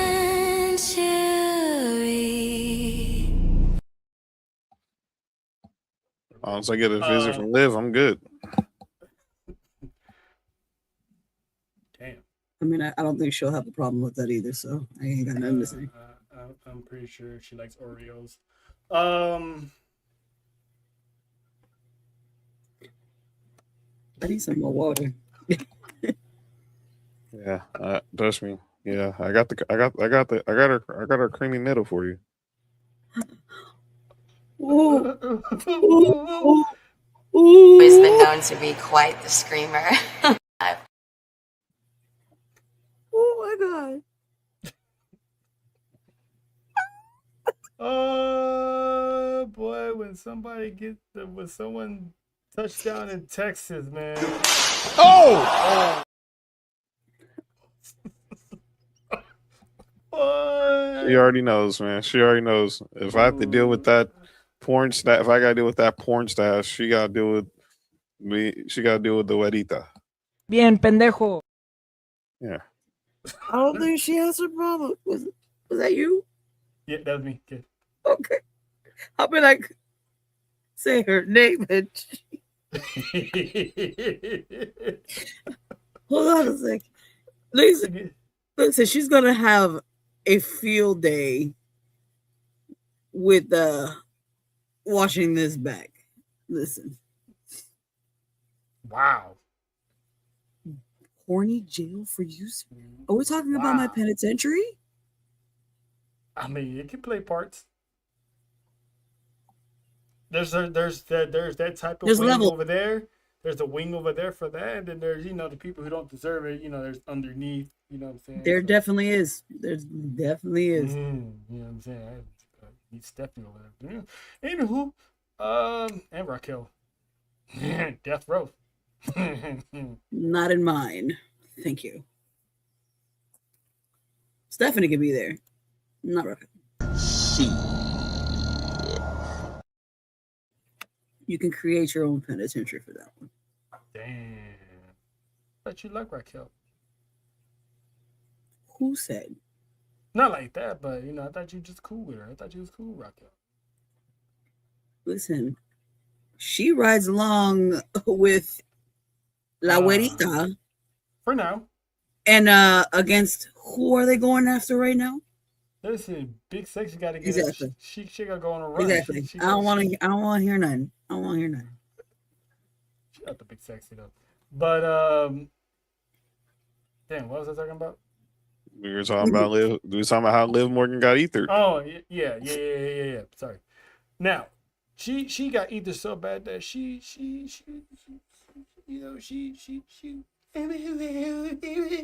it was dusty. She said it was dusty. It was dusty in there. Listen, when you bye. The only thing, never mind. I was and once again, Ryan Ward cut that check because I said Stephanie should invade that interview, and what did she do? She invaded the interview. I'm telling you, Sports Wrestling be getting paid. We should be getting at least some front row tickets to Mania night 1 and 2, please and thank you. Can you send babysitters? They clear all the costs. All the costs. Please. Because the money you owe us, that's WrestleMania front row tickets right there. And then some. And a meet and greet. Heavy on the sum. And passes the WWE World so we can get into the meet and greets. Yep. Exactly. Because listen, we got places to be this year. And people to see. You can help us out on that road. You know what I'm saying? But yeah. What you thought about that, JoJo? About pretty much our Mamacita just flaming this girl to the point that John had to go look it up in English. Damn right I did. It was dope too. In the words that we use in our house, and we'll put it in Spanish just for this occasion. Pa que siga jodiendo. She liked to talk all that shit. And she couldn't handle it being talked back. Because Dom was telling her in real time what she was saying. I was there like, damn, that didn't make it any better. That didn't make it any better. One little lie and she finds out that would have been his ass. So he had to play translator, and Olivia worked hard to where she get at, but for the sake of that promo, she got bodied. Hiding behind a man and all that stuff. I was like, whoo. Were you driving the truck for that one, John? I didn't. She needed it. She look, man, and I'm saying this, I love you, Liv. Can't be doing the crying angle too many times. You did it the last time when Dom told you he had no part, he wanted no parts with you. And now you're doing it because you got ethered by La Primera. It's only some, and you're the one who tell people they don't like it. And you're the one who says that if you don't like it, you can cry. You can cry about it. Well, that's exactly what you were doing on Monday, Mama. She did a whole lot of crying, and she's over here. Dom's. I feel bad for Dom in a way because he got to deal with her, and he's still. Yep.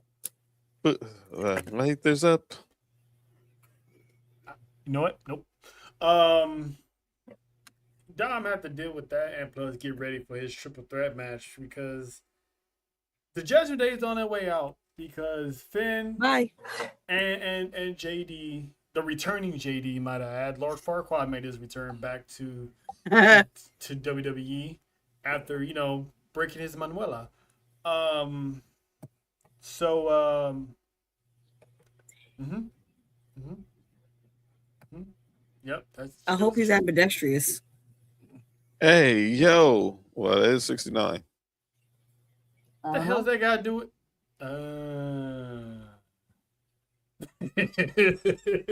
Touche. Touche. But yeah, they was arguing because they had a prime moment to jump one Phillip Brooks, and Finn Balor was like, nah, we're not doing that. So obviously CM Punk's getting into his head about does he really need the Judgment Day. So poor little Dom Dom was just sitting there like, hey, what about me? Because he had a triple threat match featuring him.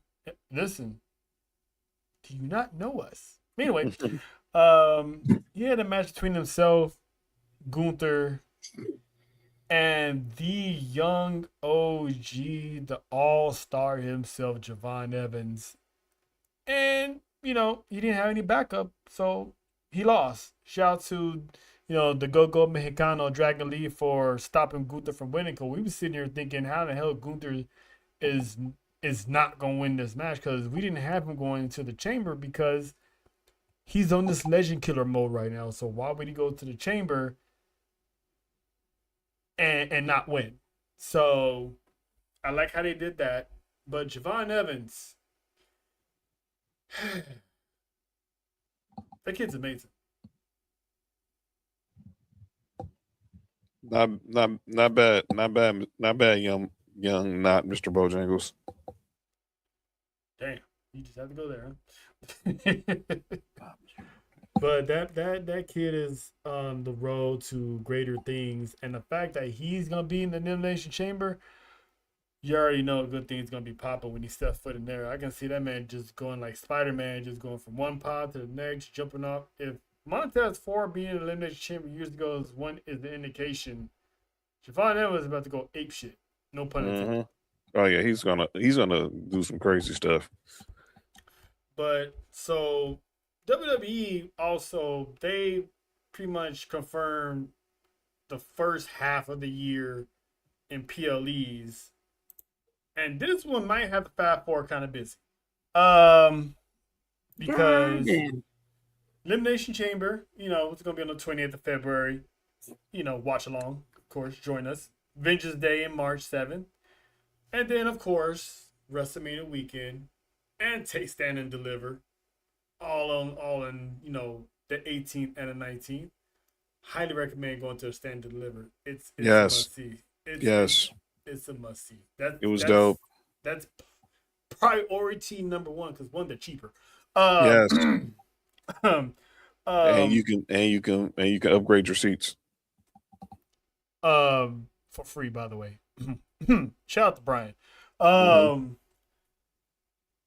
May 9th, Backlash hits Tampa. And we know somebody in Florida. We sure do.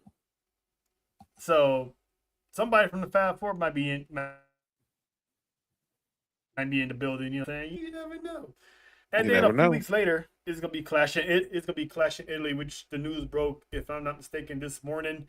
Triple H announced that the Clash series, as I like to call it, and now will be invading Italy.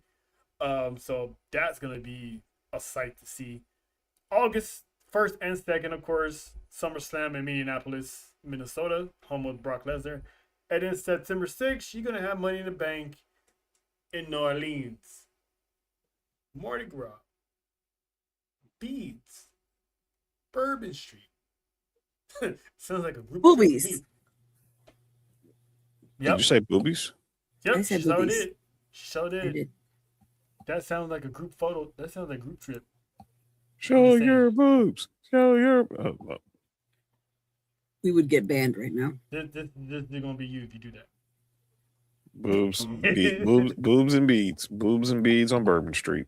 Shout out to Jerry Springer. Anyway, Jerry. No, if you notice, there's 2 months that are missing from this schedule, and that is June and July, because usually that's Money in the Bank season, right, of the summer. But as you can see, it was moved to the fall. So I'm guessing between June or July, that's gonna be a Saudi show. I believe so. I believe they did say that there's scheduled for 2 more Saudi shows this year. So I'm just gonna go out on them and say one of them is probably gonna be Crown Jewel, Mhm. unless they do that after September. But yeah, that's why I like to call it the Fab Four calendar because at least three, four of those PLEs we may be in the building for. Yeet. If not all of us, one of us for sure would be in the building. You So better believe it. you ain't gonna tell him, especially in Florida, you ain't gonna tell him who's gonna run into who down there. And you know, shout out to the Miami boys. Shout out to Midas. You know, shout out to the good people over there at the dungeon. Hi, Natty. You know what I'm saying? It's us. You know what I'm saying? You know, Fat Four, S4U Wrestling. You know, holla at us one day. But yeah. So, but on SmackDown, things wasn't looking good for our boy Sami Zayn here. He was in the triple threat as well, qualifying between him, Cody, Rhodesia Rhodes, Ranisha, whatever Monty calls him, Ranisha, Codisha Rhodes, or something like that, and Big Blood himself, Jacob Fatu, and once again, Drew McIntyre. He pretty much told Sammy he wanted him to win. I saw right through that because I knew what he was gonna do. Took Jacob out, tried to take Cody out, but Cody was like, He became Super Saiyan, so now Cody has the name Super in front of his name, like John Cena used to do back in the day. But John, you remember? I think it was last year. What was one of the biggest feuds involving Cody Rhodes last year? I see it was Cena.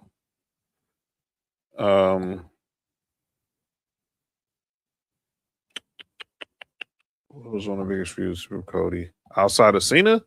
Mm-hmm. McIntyre. Almost. You forgot about Kevin Owens. Oh, that's right. That's Um, right. Beginning maybe because it bled in to 24 and 25. Okay. Yeah. So Kevin Owens had a big thing against Cody Rhodes, and who took Cody Rhodes' side in all this? Sami Zayn. His good friend Sami Zayn, and then pretty much, basically, Drew McIntyre tried to help Sami Zayn, but Sami Zayn did the right thing, and good old Homelander, Hydra, Captain America, Cody Rhodes took advantage of it. So, based off of this, are we finally going to get a crash out Sami Zayn? I think there's no, I mean, what else is there left for him to do? You're not going to the chamber. Your Wrestlemania future is in question. So somehow you got to get there by hook or by crook. Because this photo tells something to me that he's looking like, damn, maybe Kevin Owens was right about Cody. So we can get a heel Sami Zayn. And I mean a good heel Sami Zayn. I'm all for it. What you think, Joe? Agreed. It's about time. It is. Because I've been saying that underdog story is getting a little too old and a little too stale. John, you think it's about that time for Sammy to not be this goofy heel, but now it's time for him to put his big pants on and actually do some damage on that roster? Absolutely.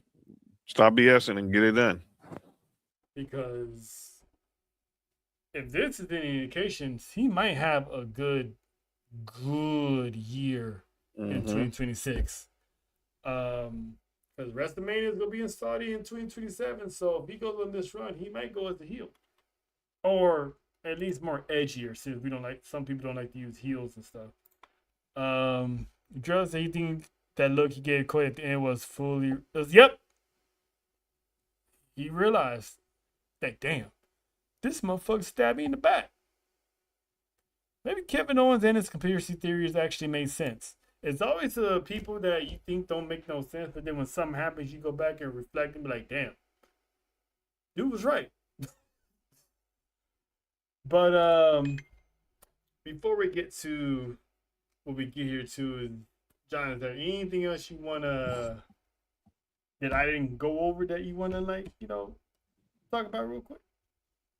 That women's tag team match. Oh, the one that ended in no contest? Yes. Jesus Christ. I mean, EO putting Nia Jax to the table was not on my bingo cards. Sure wasn't on mine either. I give you that. How you loving the ladies down there, JoJo? Do you think the women's division is finally stepping up? Indeed. Like, see JoJo. They are. Never know. Did you see what? Might see JoJo down there as a manager. Let's start with management. Ladies and gentlemen. Yes. That's the down there you were talking about. Okay. Oh, I mean, it is. Never mind. You know what? Nope. You're not baiting me. But anyway, no, JoJo. You're not gonna do that. But let's. Now you gotta do the laugh. I know you heard it. I did. Now you gotta do the laugh. Nope. You gonna do that? Not yet. Okay, I'm gonna get you one of these days. Well, y'all ain't ready for that laugh. I know I am because I heard it. That was like that needs to be done. That needs to be done live. But without any further, let's just get into it. This is what we doing. We doing this. What we doing? I made this song. You like it or what? How about new? Well, you was really dancing, huh? Sure was. It's a bop, man. Come on now. How about new? I made this song. You like it or what? Man, wait till you get the Terror Twins one. That shit's hilarious. But John, anybody want to be like, yo, man, this what we doing? All right, look, man, I ain't trying. Look, man, I love love. I'm all about love. But Raquel, what the hell are you doing being the third wheel on Valentine's Day with Liv and Dom? This is what we doing? Right? What we doing, man? Hey, I was Liv. Okay. Still, stay home. In the words of Martin Lawrence. You could Dom. You got the setup. You had all the guys bring the tables and the flowers and the Dom Perignon out there. You can't find better security. You had to bum Raquel for a trip to her home state, where she could have been with the familia, going to visit her nieces and stuff. Instead, she's playing third wheel to you and Liv's dinner in a movie or dinner in a match. In this case, get the bleep out, Raquel. Come on. I know you could have called I know you could have called somebody. Anybody. You did not have to be the third wheel on Valentine's night with Liv and Dom. I felt sad for the girl. Hey, damn. Put her out there on Front Street. On side note, John, we got invited to round 1 by Minx, by the way. I saw that. We may look into that since it's gonna be in a big opening location. Yes, I know exactly where round it's at. 1 with a big opening is wild. Shout out to episode 69, the come up. Jojo, you got anything you wanna call out, ask, what the fuck are we doing here? This is what we doing? Not today. I see. Minus the live and thing is we doing. You gonna cry? You gonna cry in the car? She gonna cry. She gonna cry in the car. There you go. That should just what you be doing, and the internet too. But I know all about that. Trust me. All right, so John knows how much I loathe these damn lists that Oh boy. these Ooh. people be coming out with top 10 this, top 10 that, grades this all. WON came out with a list, which first of all, this list alone is disrespectful to everybody on this list, if you ask me. But they had the top 5 worst commentators in WWE. Oh, not in WWE, in professional wrestling. Number 5 was Tony Schiavone. First of all, Tony Schiavone is pretty hilarious nowadays, and he goes all the way back to WCW. That man deserves respect. Vic Joseph is the only one I give you because I'm not a big Vic Joseph fan. Michael Cole, someone should be ashamed of themselves to have Michael Cole at 3 because Michael Cole's been a voice of WWE since JR took off. He deserves respect because the man's been funny as he had a time in his life. Pat McAfee at number 2. I get people don't like Pat McAfee, but the guy is hilarious. But the one I don't understand is Booker T was voted the worst television announcer ever. And the fact that this is Black History Month and this list was made in the first place, shout out to Booker T because he responded to this list and saying that he's only supposed to have that NXT gig for only 3 months. And that 3 months turned into 5 years. So clearly this man is doing something right.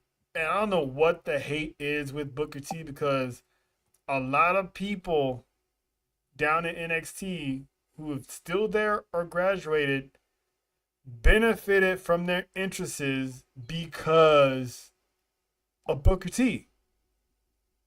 Trick Williams, for one.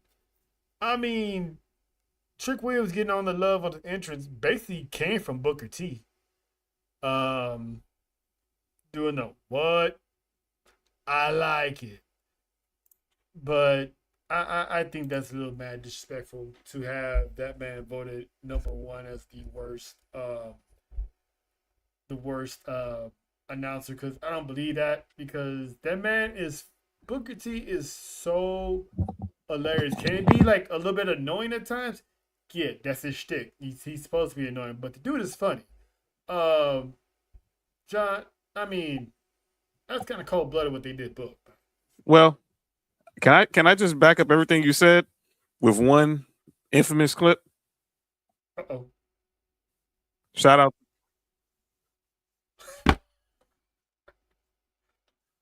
Oh, hell. It look like Booker T's coming up. Booker T's trying to get up from back. Of course, I would join in the fray if it wasn't for this staph infection in my elbow. And come on, yes. Booker T's beating up everybody in the ring. Boom. Booker T just got on the big shot jaw. Boom. Booker T with a big another big shot jaw. Boom. Big Booker T just pulled Creed up. Booker T is pulling Creed up right now. He's going to hit it with that big crutch. Sorry, Woods. All right, listen. When Booker T did that, his announcer name was Black Snow. Yeah. TNA was a fun thing back in the day. His name was Black Snow. So basically, if you really think about it, the Booker T you see on NXT was that Booker T right there. Shout out to Black Snow. He's just older now. But it's what's going on, Justin? Justin, about happy belated birthday to Justin too. Yeah, exactly, Justin. It's his style of commentary. That's why he's entertaining as hell. And Pat McAfee's also entertaining as hell because of his style of calling stuff. But him and Vic Joseph make one hell of a funny duo because when they popped up on SmackDown, when he called Booker T the worst general manager on SmackDown, he was like, "You better get your ass whooped. Do your job. Do your damn job." But that was some good stuff right there. So that is that where we will be doing the worst commentator of all time. Come on now, that we can do better. Next is what we like to close our show with, and that is the acknowledgement. Something that we like to showcase of something that's good that we see that we want to point out. So, ladies first, JoJo, is there anything you would like, or anyone you would like to acknowledge on this 69th episode of the Come Up version of S4U Wrestling?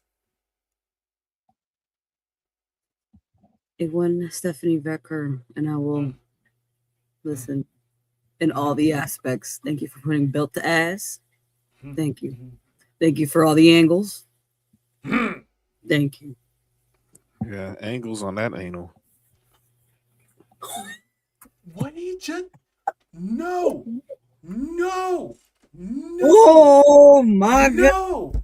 Oh my God. No. Ejectocito, cut! No.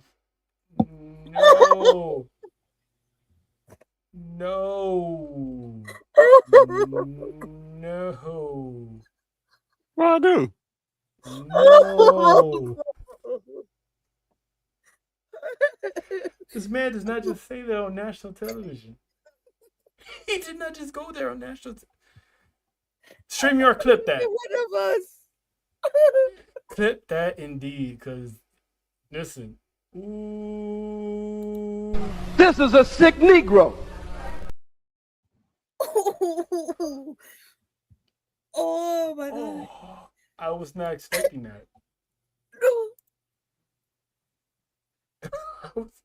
For real. This is why we have parental advisories, guys. Huh? Yeah. Oh my Lord. He said it with a straight face too. Well, I didn't want to say anus. And what is he doing? What is he doing? What is he? Where's Nessa? God. She would be sick this week. Hold on. What's the timestamp? I got you, bro. Seriously, we gonna go travel back. It's probably gonna be at 150, 151, somewhere in there. That's what I do, Justin. That's what I do, baby. That's what I do. The dude said the angles for the anal. That what do you be watching on your free time, dog? Skinamax. You look too old for Skinamax, sir.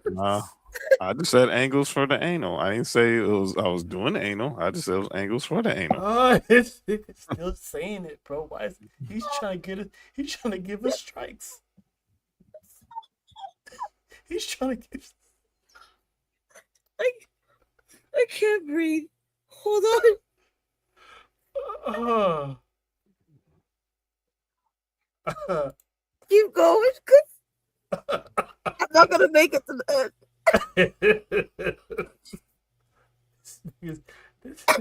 What is wrong with this man, man? And this is the deacon, by the way. Hello? Why you gotta say that? See?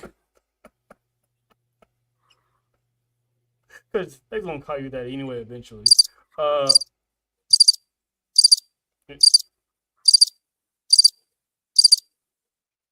It wasn't a joke though.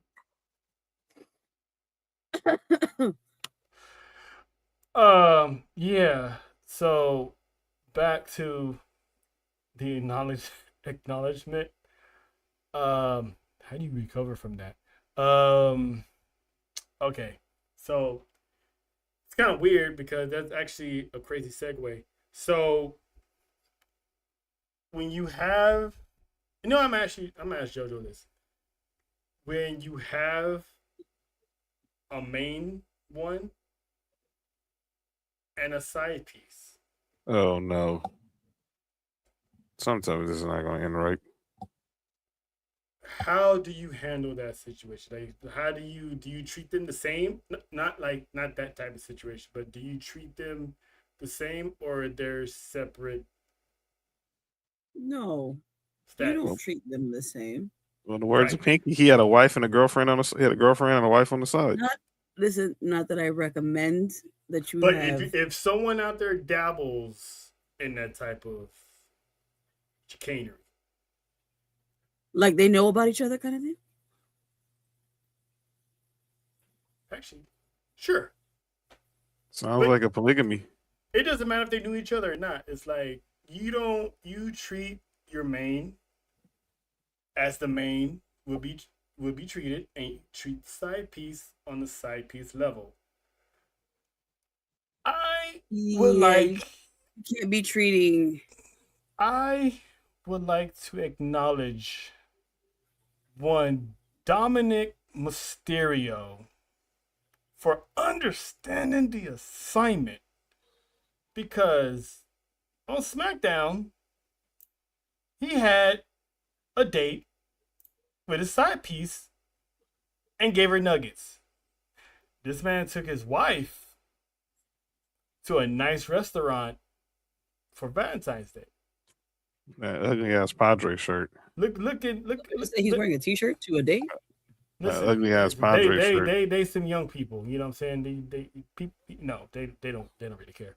But the thing is, wifey got the main wifey got a nice little dinner. You know what I'm saying?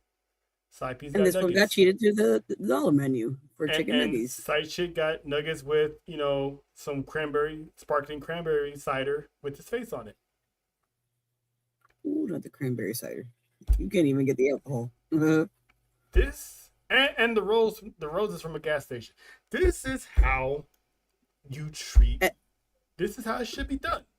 If you're gonna play this type of game, this is how you treat.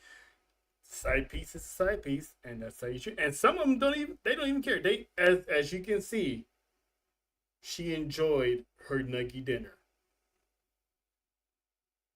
So all happy with the sparkling cranberry juice. Her homegirl who's third wheel. Which, if you think about it, Raquel's actually winning because she wouldn't accept this type of date because she wouldn't be a side piece. So shout out to one Dominic Mysterio for understanding. This is Liv was right. Y'all can learn a lot from Dominic.